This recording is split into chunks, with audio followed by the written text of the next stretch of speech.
Hello and welcome to Access UTV. My name's Michelle Edhouse, and you know, today is, in some people's point of view, an extremely significant day in my life. Today is the 17th anniversary of my wedding to my amazing, phenomenal, insignificant other. Now, why do I call him my insignificant other?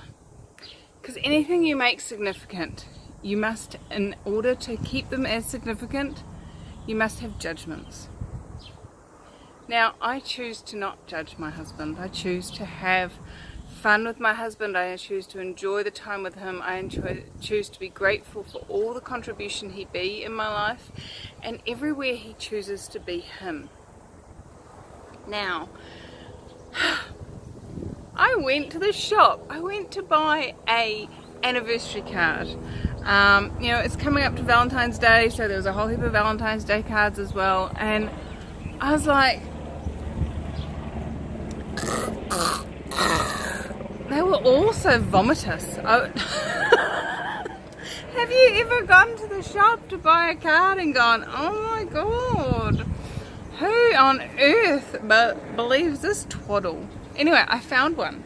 I am so happy I found this card, and I'm super grateful to Hallmark for putting out a card that is vaguely relevant, that has anything to do with the fact that we've been together for over 20 years, and we still enjoy each other, we still have fun, we still have great sex, you know, and how many of those "oh, I love you" cards actually are relevant to somebody who's in relationship, who's actually in relationship. They're great for those people that want to send them to somebody who they, you know, don't want to actually tell that they love them, or that they like them, or that they think they're cute.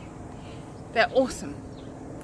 But when it actually comes to somebody who's been in your life for 20 years, somebody who adores you and you adore them, somebody whose kindness and caring is just beyond words, it's kind of hard to find something that says it. So one of the things that I've learned from Access Consciousness is about being willing to be grateful. Being willing to be grateful for them as they be. Being willing to be grateful for their choices and how that contributes to your life. Now, not in this reality, not all their choices will actually be judged as being a contribution to your life. But what if even when someone lies to you, it's a contribution to your life? Why?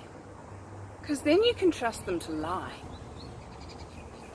You can trust them to not always tell the truth. And you can trust you to start actually looking at, is this true? Will this happen? Will he actually put the toilet seat down like he says he's going to? Like, that's never been an issue for me. I really don't care about the toilet seat. I just put it down if it's not down. But I want to read you this card. You know why? Because it really does outline the relationship that I have with my husband. And it really does give you a bit of a taste of what a conscious relationship actually can be like. So it says, I love that you're my husband. It's all the little things you get me that make me love being married to you. The way you let me be myself and can constantly put me in a good mood. The way you hold my hand or hug me just when I need it. The way you laugh with me like you do. All these little things make me realize that life is really about loving someone who's there for the long run. And I'm so glad I've got to love you.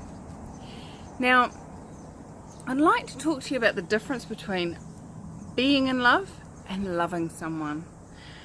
Being in love is like, I'm in a pot of soup. It's this external thing. Loving someone is something you be. Something that you are always the energy of love, if you choose to be.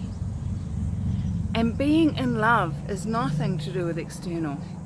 It's to do with you being the energy of love that you always have the option to tap into. Some people trigger it more readily than others.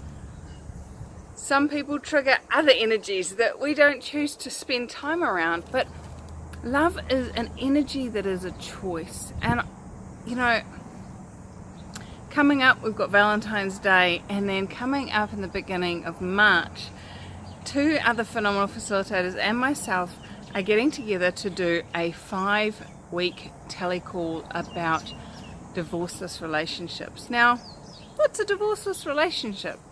It's about being willing to be you, be the energy of love, be the energy of hate, be the energy of joy, be the energy of sadness, whatever you choose to be for you, even when you're in relationship.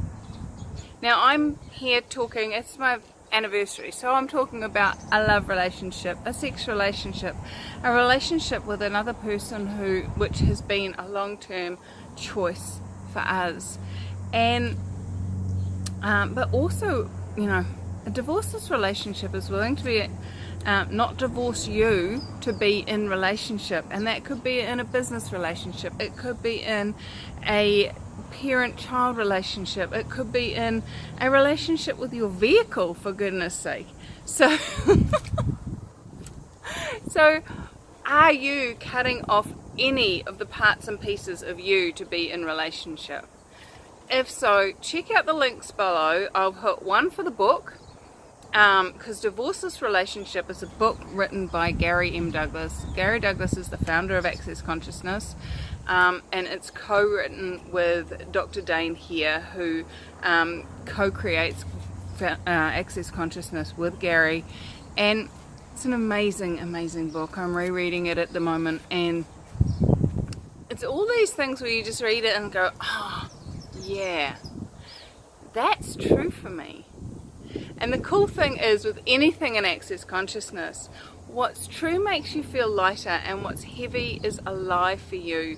So the cool thing is, you read the book and go, oh, that's really heavy for me. Oh, okay. Is this relevant to me? No. Okay, cool. Choose something else. Okay, cool. Read the next chapter. Is this one relevant to me? Is this light? Is this joyful? Is this going to create an expansive world for me?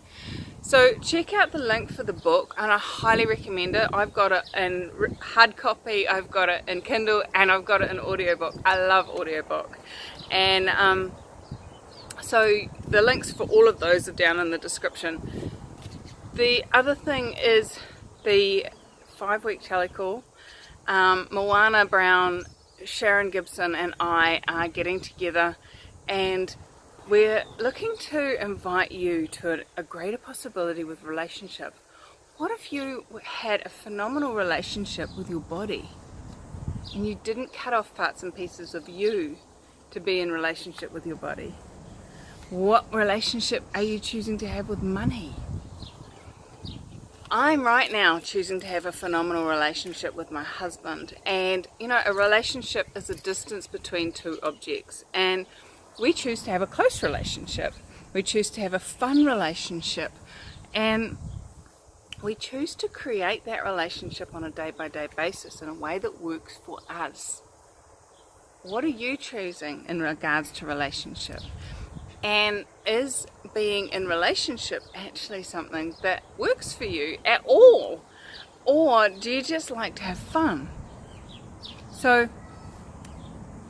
pretty much on my anniversary, I'd like to invite you to look at what is fun for you, what's joyful for you, and how many relationships do you actually require? 0? 500? 3 billion? How many people are on the planet right now? Plus the planet, that's another one, plus all the cars.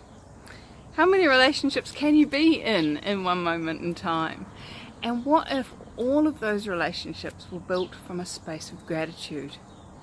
Not from a space of having to love them to be in relationship, but from a space of gratitude, of no judgment, and of choice, question, possibility, and contribution.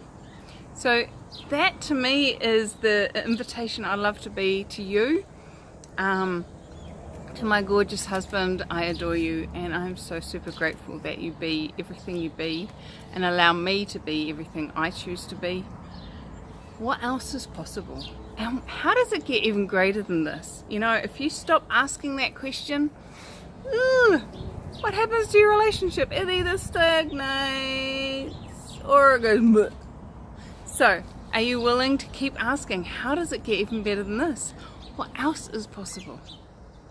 And what if you could be you no matter what relationship you're in?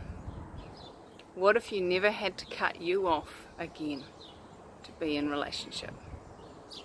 Thanks for joining me here at Access UTV. What else is possible in relationship if you were choosing to create it from a conscious choice space? Have fun. See you soon. Bye.